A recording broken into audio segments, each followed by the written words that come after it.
Okay, that's a lot of us. Yes. All around. That's great, actually. I'm in. Yeah, no. I know that you like enjoying this. Put up the slides, please. All right. Okay. Okay. Here we go. Yeah. Time to do some important stuff. Yeah. So first of all, thank you very much for staying until the last session. You basically made it. This one is for fun. So you got through all the heavy stuff. Yeah. Now we're just going to have some fun with the hype of AI, obviously. We'll try to make it a little bit useful, at least. The idea behind this talk is to compare the two, I would say, leading AI frameworks in the Java world. And that's LangChain4j, which is a community project maintained by tons of different people from around the world. Yes, exactly. And the Spring AI, which is a framework that is developed and maintained by folks from the Broadcom right now. And there's also a lot of community work. Rumor has it that there is somewhere in internet 3.5-hour version of this talk where we actually wipe code through this the entire demo. Yep. So if you would be interested to find this, follow us on social media where we're going to be providing those resources where you can see how to wipe code. Yeah. So no wipe code today. We'll just show you how those frameworks compare. And we thought doing maybe a vote about which one is better, but then, you know, Josh is here, but also Liz is here, so we don't want to step on anyone's toes. So assume they are both great, excellent, and everybody are a winner. But there's an idea. You don't have to do this, but if you're interested in kind of like participated actively, you can say that if you are like a Spring person, you can sit here. If you like what you see more. Exactly. If you kind of like, you're starting here, like you're not impressed, and after that you saw something interesting, you move to Spring side. Or you see something interesting, you can move to this side. So in this case, we can count at the end where we have more people, and this is how we can select the... So you put the steps in. Yes, Arthur is voting LangChain4j. Yes. Liz is there with the baby. You know where to sit. Come on. So you get your steps in, you get some exercise. It's all fun. All right, we don't have 3 hours. We don't have 3 hours here. We're just going to go. Who are those guys, basically? This is me with the hat, very easily recognizable. My name is Baruch Sadogursky. I'm head of developer relations in a company called TaxCare. We do awesome shirts. Let's start with that. That's like the important part. We also do kind of an insurance subscription for all your older versions of Java, Spring, and what's not, to make sure they are secure and you don't have any vulnerabilities. You know why it's important? Instead of doing that, you can actually do the fun stuff like vibe coding with LangChain4j. Jay Baruch over the internet and everywhere else, co-author of a couple of books related to DevOps and Java in particular. And this is my esteemed colleague. My name is Viktor Gamov. I work as a principal developer advocate in a company called Confluent. Anyone heard about Confluent? I know that it's quite like Jira for documents? No, it's different. It's Confluent. Confluent, okay. It's a Kafka thing. The rumor has it that we have like a secret agreement between the Confluent and Confluence, so they will not do anything with Kafka, and we're not doing anything with Jira. So it works for us very well. Not sure how it works for them, though. Yeah, I don't know how it works for them. Yeah, I am maybe some of you picked up some of the books that I wrote about Kafka, and here and in the internet I'm GAUSSA. So why are we talking to you about Java frameworks? Both Java champions and have a lot of Java expertise. Decades easily between two of us. We're speaking at conferences like this one, not like this one. This is not like any other, but other conferences. Obviously, we consider ourselves leaders in AI integration with Java ecosystem. If you're not a leader, you're already somewhere behind. So that's how it's rolled. All right. Have you ever seen Java puzzlers back in the day? Some people saw the original Java puzzlers, but who's seen the Java puzzlers? The new generation.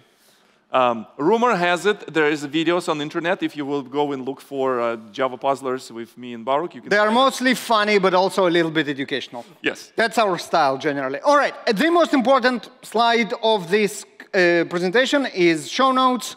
you get access to all the presentation materials. You either go to my show notes, or which is speaking.j Baruch, or you go to Vic's show notes, which is exactly the same with copy, but basically same content under different URL, and for that you go to speaking.gamov.io. This is how the leaders in the AI space doing this. It's called engagement farming. So we need to boost our internet presence by. You want to compare then who had more views? Where? On show notes? We'll see. We'll compare after. All right. Yeah. Conveniently, it's in the bottom of every slide, so you don't need to remember. You just can go there whenever. This is the talk that we do for now. Codepocalypse is now, and this is a lot of fun. In the show notes, you'll find the slides, the video, all the code references, GitHub repositories, with my private OpenAI key, by the way. Funny story, it's not easy to commit a private OpenAPI key to GitHub those days. I tried. First, GitHub told me you cannot, there is a secret in your commit, I will refuse it. And then I found a flag that I can actually override it and say, fuck it, I want to share. And when I did it, 12 seconds after, I got an email from OpenAI, we detected your key leaked to the internet, we are disabling it. So it's a good attempt to make excuse if something will break in your demo, you need to go and kind of fiddling this with, right? So that's what you were doing. Nothing is broken in my demo. Yes. OK, let's talk about LLMs. Who knows how LLMs work? I don't. By the way, it was just an example. I really don't raise my head. Who thinks LLM will replace you on your job? No, Liz knows how LLMs work. This is why she's voting. Yes, I'm with her. All right, so basically how it works is there is an idea that everything text for LLMs is represented as vectors broken to tokens and then represented in vectors, which basically means while the network learned, it made an assumption that some tokens, some words are like others. Awesome is like red, and it's like red. Amazing red, and this is, and not only we know that they are alike, we can also assume how much alike are they. So awesome and nice are somewhere similar, but not really, because one is much stronger than the other. So they will be marked as similar, but not very close. There is also multi-dimension to those vectors. For example, basketball is related to a football ball, because they are both balls. But basketball also related to a bat, because they are both in basketball as a sport. But bat is not related to football. So imagine like a huge network, this is why it's network, of related terms with how they're related to each other and what is the difference between them. And then and that's semantic clustering, like happy and joyful are close to each other. And relationships is exactly what we spoke about, that happy is closer to joyful than automobile, although automobile is also somehow related to happy. You buy a nice automobile, you're happy. Yes, or maybe joyride, that comes from and joyful the joyride, ride. exactly, all this stuff, right? And what happens next is just putting the next closest token that makes sense in this context because how they are related to an output. What's the token? That's what I said. It's in the simplest terms, it's a word. It's not really, but it's close enough. Right? It's a representation of that will make sense in this space of many, many tokens. You can have a relations between not words but token. It can be sentence or it can be letter. Yeah, but words is kind of good enough, right? And the nice thing about those vectors that once they exist, we can do math on words, which is pretty cool. If we will take king and subtract a man from it, we will have royalty as a concept, right? Because that's what it is. and then we will add women to it, what we will get? Queen? Not you. You saw the slides. Okay. What we will get? Queen. Thank you. We'll get queen with what certainty? Just draw a number. 50? No, 50 is terrible. Come on. 90? 95, right? So it's almost always works. Now, the slogan, almost always works, is a very good representation of LLM networks and what we're trying to do that. And this is a disclaimer that if something is broken in your demo, that's because it's only 95%. Exactly, that's what I want to say. That's exactly how story of my life sounds like. Almost always works? Yes. There is another joke that I'm really holding myself not to say. I know. That's why I'm trying to push you to this like a dark places with the dark humor. This is dark place. This is a dark place. Nice. Let's start working. So what we want to do is take you through a couple of concepts of how we work with LLMs in code. Let me stop you for a second. Just for a second. I will remind you, every time when you hear someone saying like, LLM will replace me, LLM is dumb. It knows how to find things very fast. The things what Baruch just said, but interesting use cases, if we would augment this, and we're going to be doing this, some of the things that Baruch is going to be talking right now, allows us to make them a little bit more smarter and doing things that we need them to do. Not what they will tell us to do, but another way around. Yeah, that's a good disclaimer. So what we want to do, we want to use LLM in our application. How are we going to do it? We're going to embed the usage using either LangChain4j or Spring AI. We'll start with LangChain4j. Yeah. So what I want to build here is an airline royalty service. I mean, we live on a plane, so that's kind of important to know what we can get if we fly a lot. So that was the example that we chose. Funny enough, after we chose this example, apparently the example of LangChain4j with Quarkus is also the same idea, probably for the same reasons, not a copy-paste. OK, so what we do here, this is my service. And it's as simple as it can get, right? I just create a model.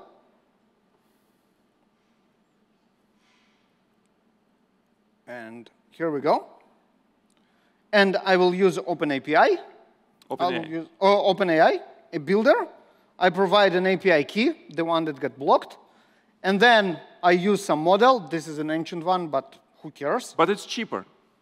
And it also serves a lot of purposes for our demo. Temperature 0.7. Now, what is this temperature thing? This temperature thing is the level of freedom we give to our LLM to guess at the distance of our vector, right? What are the chances that instead of queen in our equation, it will output maybe princess?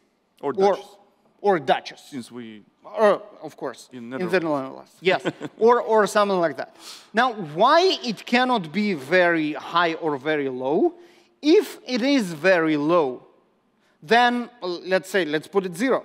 If we put it 0, the LLM won't guess anything, because the only word that is similar to king will be king. And then, obviously, nothing works. If we do it 1, which is like the maximum range, it will hallucinate like it is on drugs, more than usual. So one of the tricks of getting the right answers from LLM, which are creative enough, but some resemble something in the real life, is playing with this temperature. And 0.7 is number. We don't really care, again, for this example. And this is how I connected OpenAI to my Java application. This can be done inside any code that you have, inside any setup that you have, for whatever reason you have. You can just plug in usage of OpenAI in one line of code. Basically, I can be nasty and make a very long builder in one line of code. Once we have that, once we created the model, we just take the query from the user. We have some system prompt, obviously, here. You are an expert in airline loyalty program assistant, whatever. And then we send it to the chat. And we say, hey, chat with me. This is the message. Give me the result.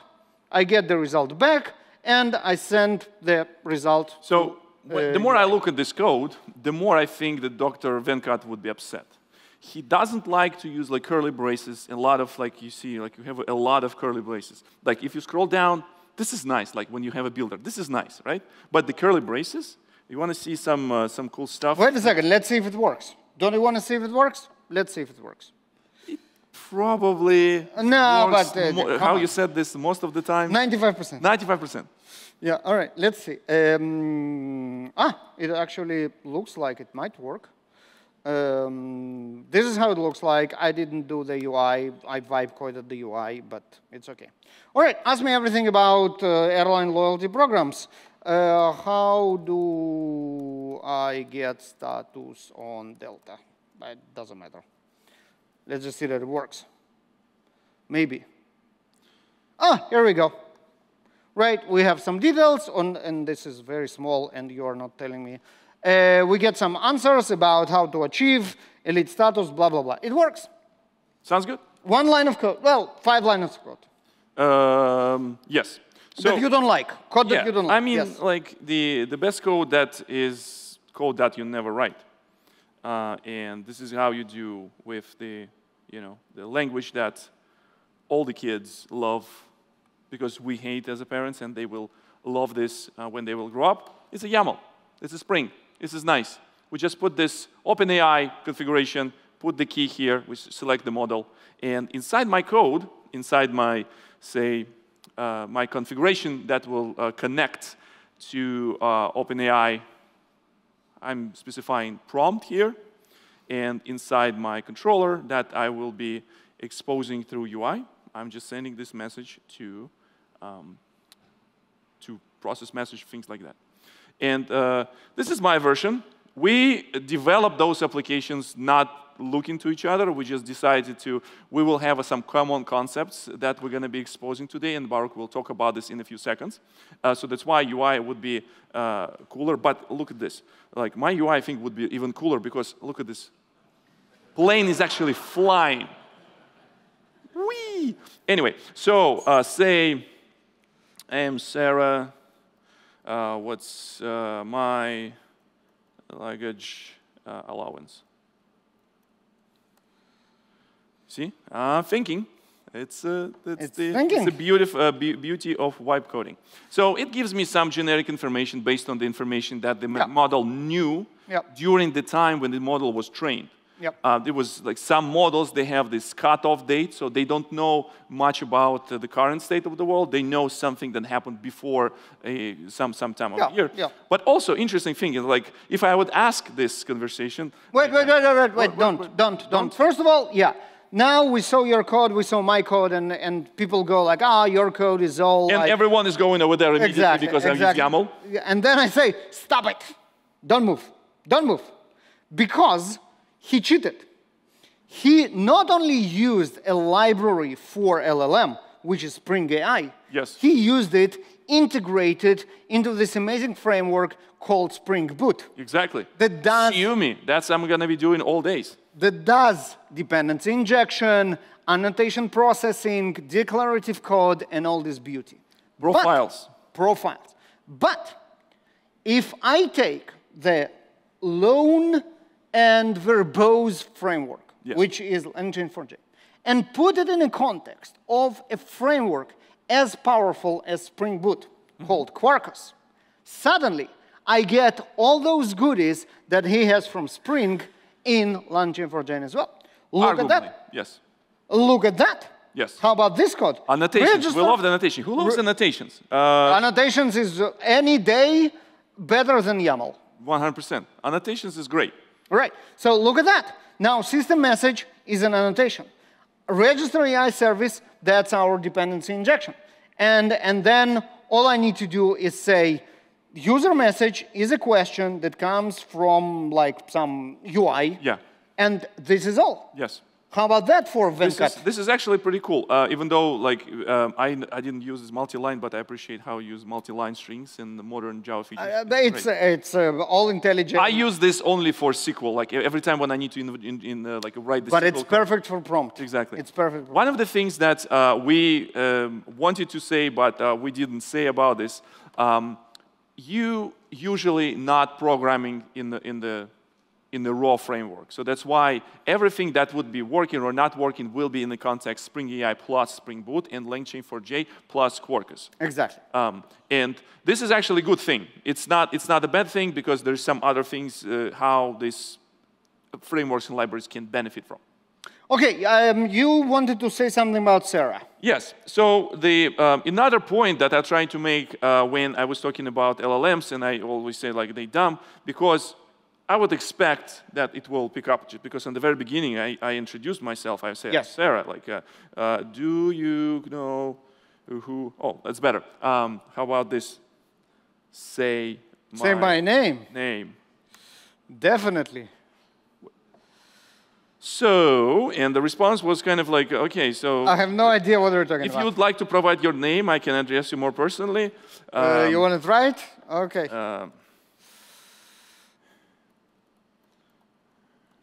I think you were Sarah. It doesn't matter. At this point, it doesn't matter. Okay, it knows you. And now it should work. Yeah, now say my name should work, because it promised. Yeah, yeah. Okay, I have bad news for you, it lied. Now, obviously, there is a very good explanation to that. If you remember how it works, we have the chat service. We send exactly one message in. We get response. We send it back to the UI. We also wrap this message in this prompt thing. But it's still a single message. Yes. It is completely stateless. We didn't remember Sarah or Heisenberg anywhere. Now, obviously, that would be an important feature to add. So let's add it. Yeah, and I think it's a good time if you have a slide for this. You usually do have a slide where we're going to be talking specifics, what we're going to be showing to you today, and why this is important for certain use cases that you will be implementing with those frameworks. There's no questions that you will be implementing some sort of like AI integration system in the next year, because this is where the businesses are going. Liking this or not, this presentation will give you a roadmap. Yes, we don't have 3 hours. I understand. Yeah, I remember. Go for it. So first of all, we're talking about this the system prompt that will create this initial context for LLM. And this context window will define how much data we can push through the request. It would be extremely wasteful for the companies like OpenAI or Anthropic who manage and host those publicly available LLMs to maintain state of every conversation. So that's why... For every user. Exactly. So that's why they come up with like a cool tools called ChatGPT and Claude Desktop that allow you to kind of store your information locally, and it will appear like everything they remember, everything about you. But what it actually does is what we showed. Like it's send it there, one phrase, it gets one phrase or more back. Yes. There is no state. Yeah. Someone has to maintain it. Yeah. So that's why every time when they see this crazy tech talk, when the people try to convince you that they know so much about us, they usually don't, because they don't care. It's too expensive to maintain this. Now, how we can maintain this? So we need to, our framework should be able for us give ability to maintain this state. Because we writing app can have a state, so we will be able to capture this information about previous messages, so we can have a meaningful conversation. And this context window will be constantly enriched with the new data or the updated data, and how LLM would be using it. God knows how, because sometimes we see when the context is growing, we can get some stuff. Yes, and this is where we're going to be showing how the framework will be memorize some of the bits of this thing. Now, and the storage is pluggable. We will do the most naive in-memory implementation, obviously, because that's a demo in a conference, and there is 95% anyway. But, of course, you can plug in any storage, any database, wherever you want to keep this conversation. It's all completely pluggable. When you're ready. Now, so what I just did, I just switched to version that will include a little bit more. What do you mean switch? You just wrote it. Yeah, I just wrote it. I just wipe coded this. I will use this a little bit. So we will not have any. Yes. We're gonna do switch to my log, and. Come on, this is how you do it. Yep. I just write code when you're talking. Yes. Check out. I revealed all my secrets. He's cheating. Yeah, never. The best improvisation is well-prepared improvisation. He's cheating. So remember this initial system, the message that we will configure our chat client. We have a default system prompt that will be sent with every message. And now we're adding these very cool components that Spring AI would be used all over the place when we need to deal with augmenting our conversation between LLM and our application. It's called advisors. And one of the advisors, there's plenty of things that you can implement yourself, or there's plenty of things that allow you to start quicker. So in this particular case, message chat memory advisor. So in this particular case, it will be using this memory advisor that's implemented from the interface from Spring AI. And in my particular case, chat memory, where's my chat memory? That's would be injected from somewhere else. From my config, where's my, yeah, that's my config. And here, I stored this inside some sort of like a hash map or whatever it will be using internally. We will use in-memory chat repository by default. If you will be running this in production, you want to use something more scalable that allows you to maintain maybe even files. It's also fine. Now we have 50 messages that we're going to store it. So let's continue this conversation. Hi, I am Heisenberg.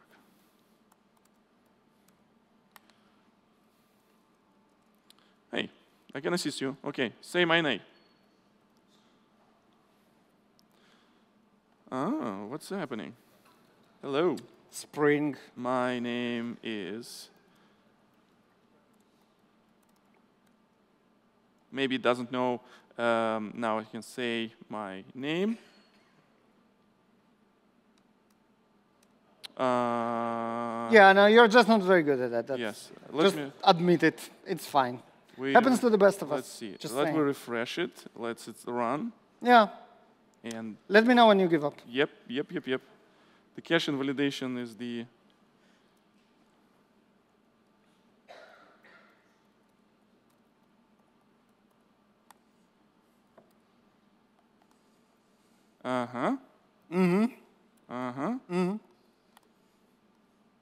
You got them right. All right. Yes. Okay. So you saw the code. Let's see the other code. And the other code is, again, extremely simple. I show you the Java code without the simplifications of Quarkus. Yes. So you will see the idea behind it. All right, there is an object chat memory, and that's, we create, there is a builder for message window chat memory. We provide how many users, how many messages we want to store. You get 50. So, is it Kotlin? Yes, it is, of course. I just realized how many Scala developers we have in the room. So the thing is with the Kotlin, if you're a very seasoned Java developer, you can easily read the code. But the different things with the Scala developers, they're not given even a read code that they own. How we got to Scala? I just noticed that you use Kotlin here, and I cannot stop. But the thing is, you didn't notice, and almost no one in the crowd exactly, noticed. That's fantastic, like because Java. it's a great language. Yeah, all right. So chat memory, we created from message window chat memory with max memories of 20, and then we just use it exactly as you would use it. If it's a new message, add the system prompt that we had. We want to start the conversation with the system prompt. If we already have messages, then just add more messages. Right? It's as easy as that. Once we added those messages, they will be sent with every new message that I send. Now, this is exactly how it works in your ChatGPT or Claude Desktop. Every new message you send and every reply you get will get sent every time. Remember context window? This is where it gets bigger and bigger and bigger and bigger and bigger until the prompt is so huge that it doesn't make sense to LLM. And in good applications, we will get a message, hey, it looks like you've blown up the context window. You probably should start a new conversation, right?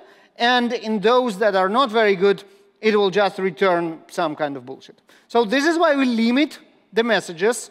And you saw it, I limited to 20, Viktor limited to 50. This is more or less what makes sense, right? And then if we blow up the context window, we will send a message that we blew it up.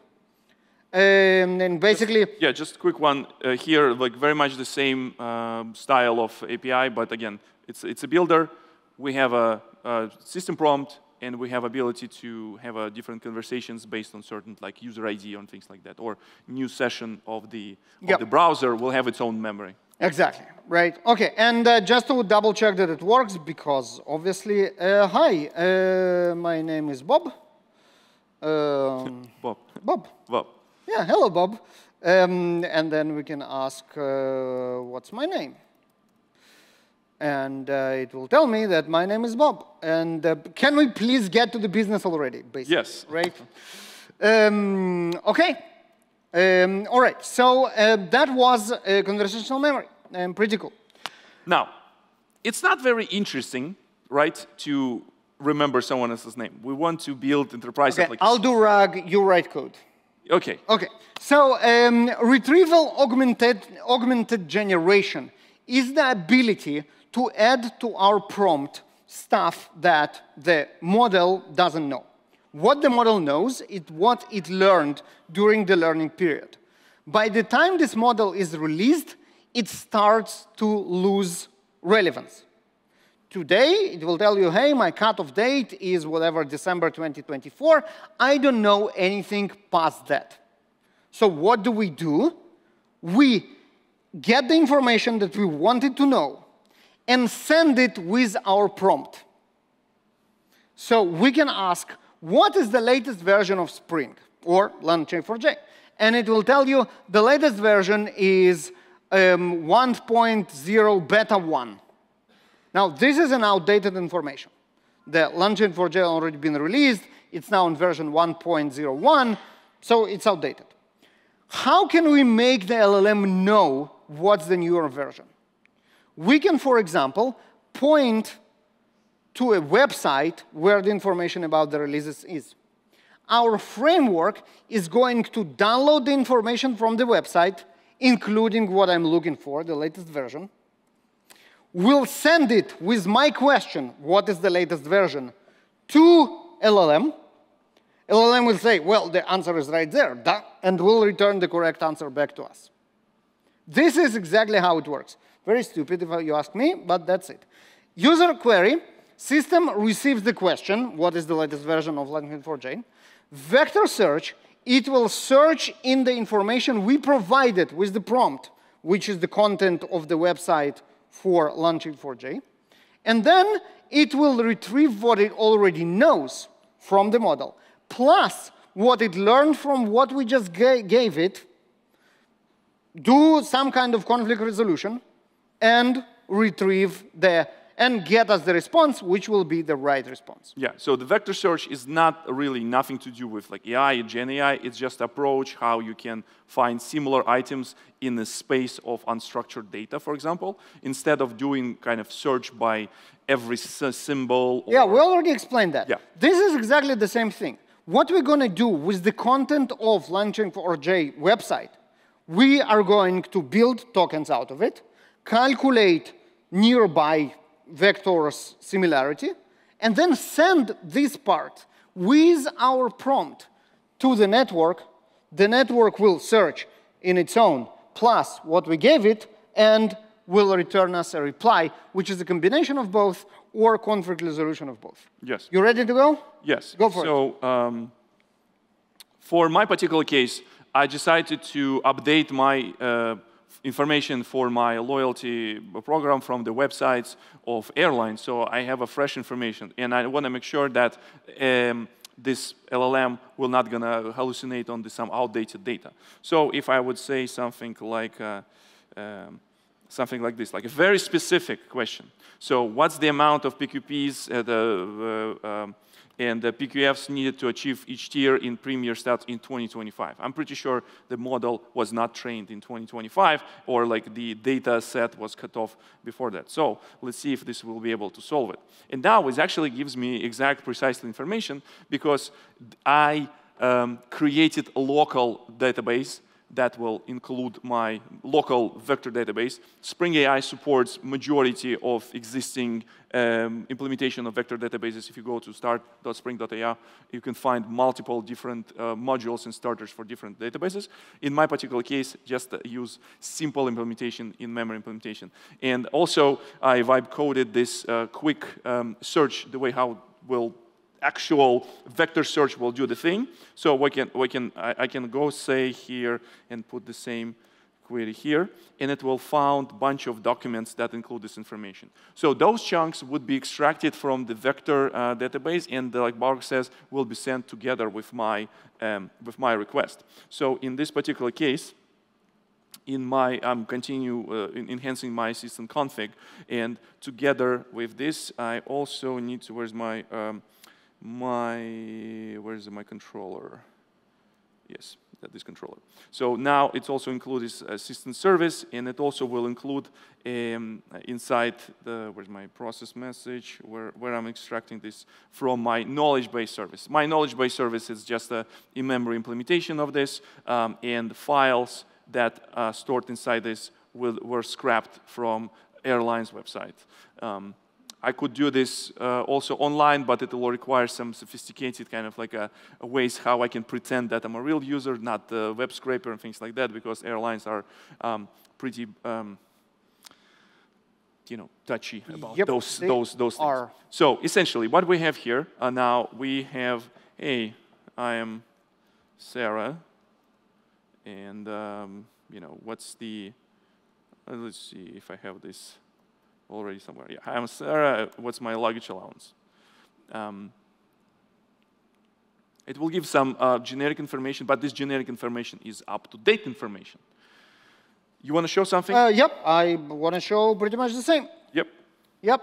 So same idea. We can ask a very specific information and get hopefully a very specific answer that the generic model obviously didn't know, because it takes it from some information that we provide.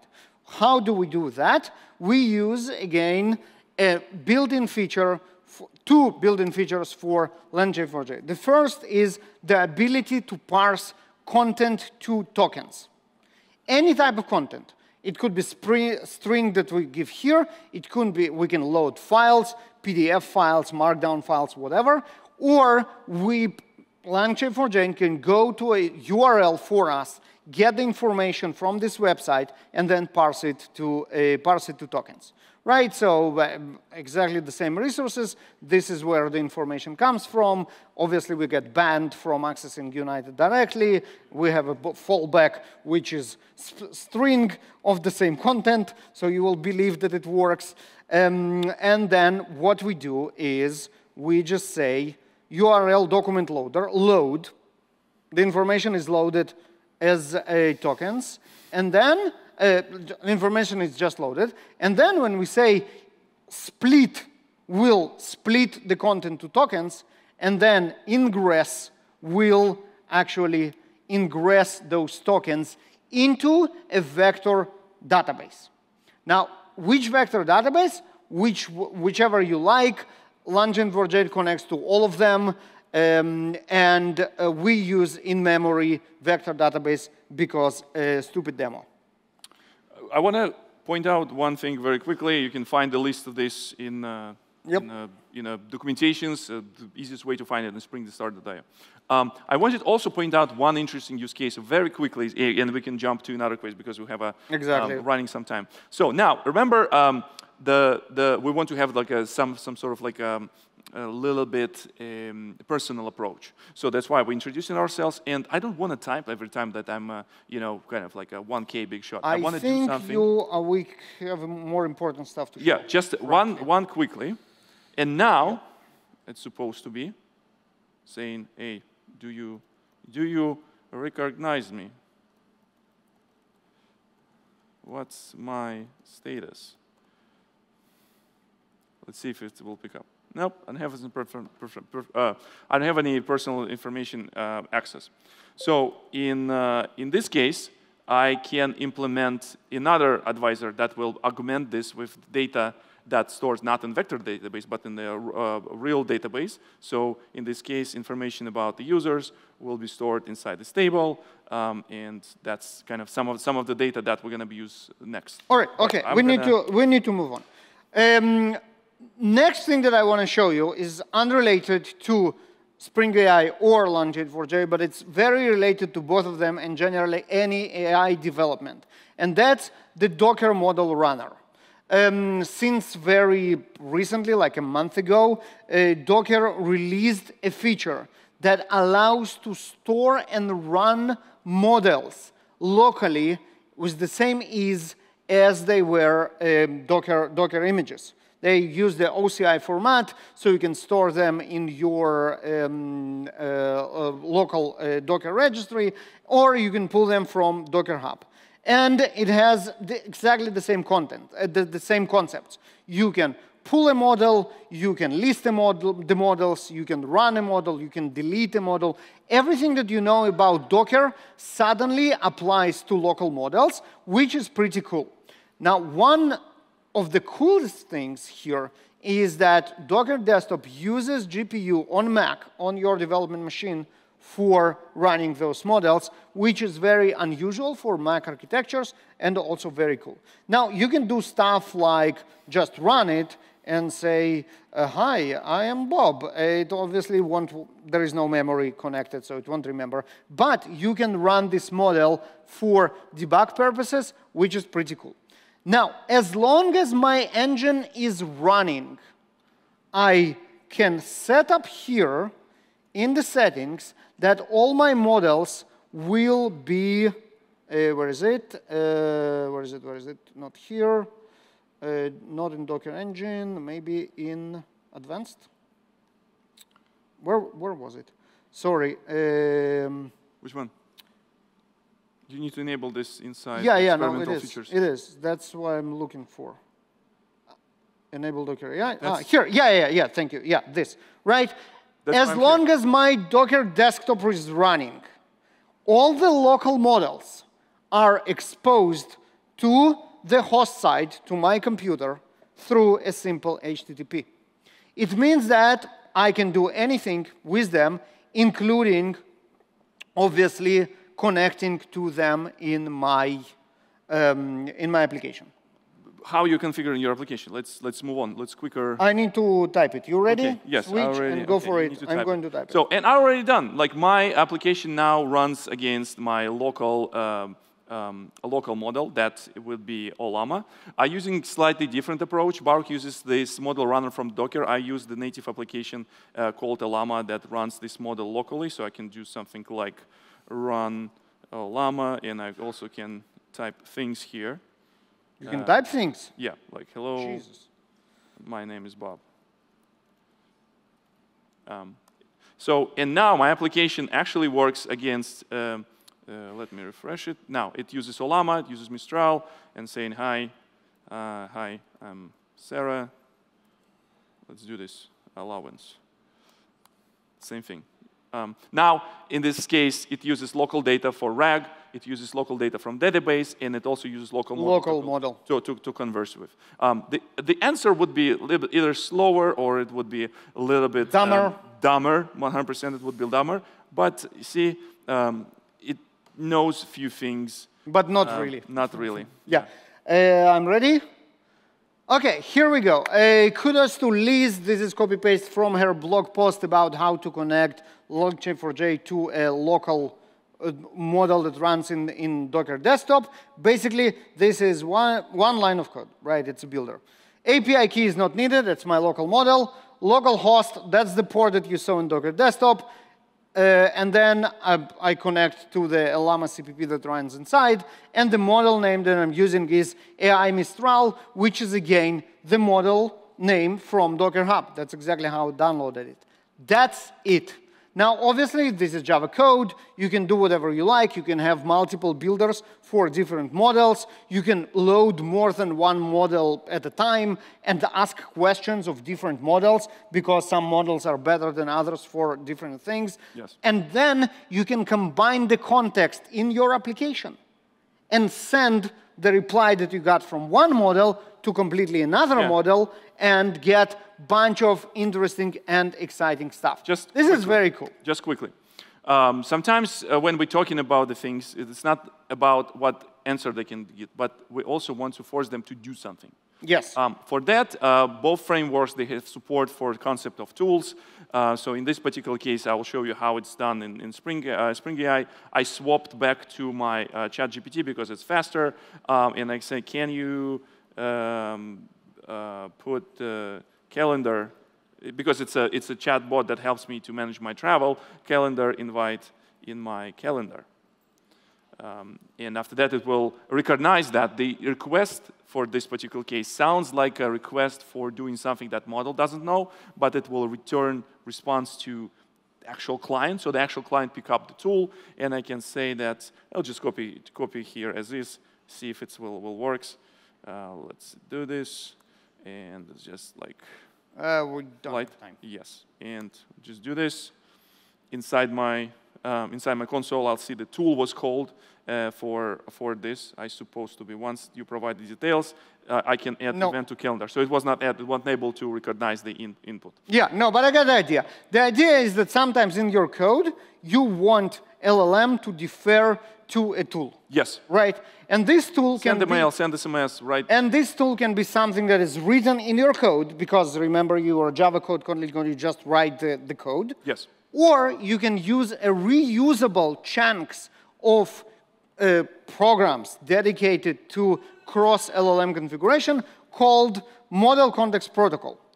We have no time to go over demo, but Liz just today showed an amazing demo of, like, she did an amazing talk about Model Context Protocol, how to use it, and the examples. And LangChain4j, exactly. Right. So this talk was recorded.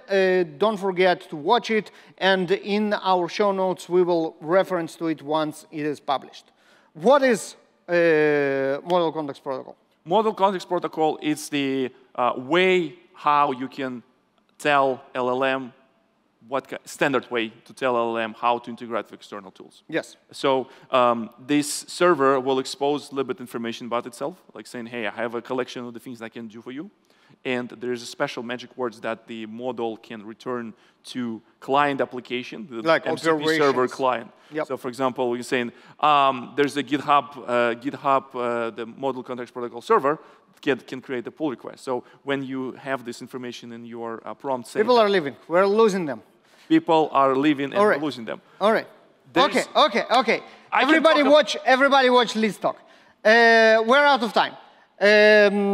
You want to do this? Which one? This one? Yes, yours. Yes. Thank you very much. The most important stuff is the show notes. You go to speaking.jbaruch or speaking.gamov.io for everything you want to get about this talk. Examples, videos, slides, some of the resources if you want to learn something more, something curated resources. Yes. Because we're leaders in the the AI space. We need to create this curated list of And with that, thank you very much. As always, have a nice day.